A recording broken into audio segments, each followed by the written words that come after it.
Unable to trace its proper parentage, I have designated this as my Christmas story of the man and the birds. You know, the Christmas story, the God born a man in a manger and all that, escapes some moderns, mostly, I think, because they seek complex answers to their questions, and this one's so utterly simple. So for the cynics and the skeptics and the unconvinced, I submit a modern parable. Now, the man to whom I'm going to introduce you was not a Scrooge. He was a kind, decent, mostly good man, generous to his family, upright in his dealings with other men, but he just didn't believe all that incarnation stuff which the churches proclaim at Christmas time. It just didn't make sense, and he was too honest to pretend otherwise. He just couldn't swallow the Jesus story about God coming to earth as a man. "I'm truly sorry to distress you," he told his wife, "but I'm not going with you to church this Christmas Eve." He said he'd feel like a hypocrite, that he'd much rather just stay at home, but that he would wait up for them. And so he stayed, and they went to the midnight service. Shortly after the family drove away in the car, snow began to fall. He went to the window to watch the flurries getting heavier and heavier, and then went back to his fireside chair and began to read his newspaper. Minutes later, he was startled by a thudding sound. Then another.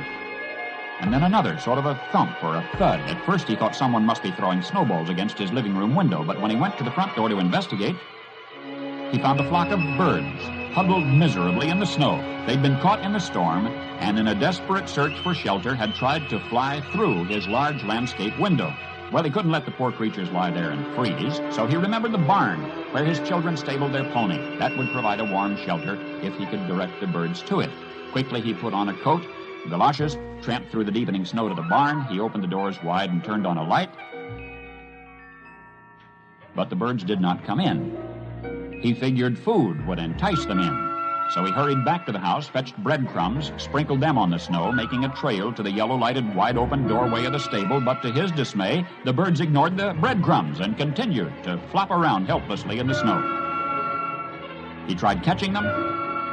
He tried shooing them into the barn by walking around them waving his arms. Instead, they scattered in every direction except into the warm-lighted barn. And then he realized that they were afraid of him.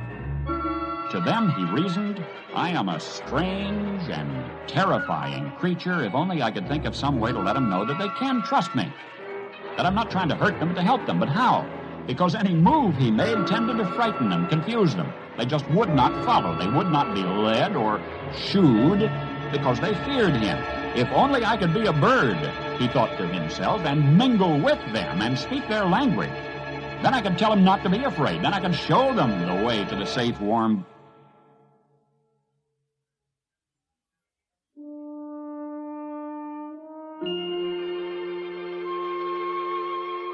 to the safe, warm barn, but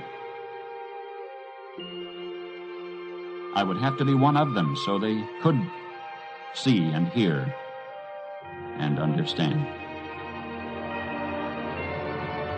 At that moment, the church bells began to ring.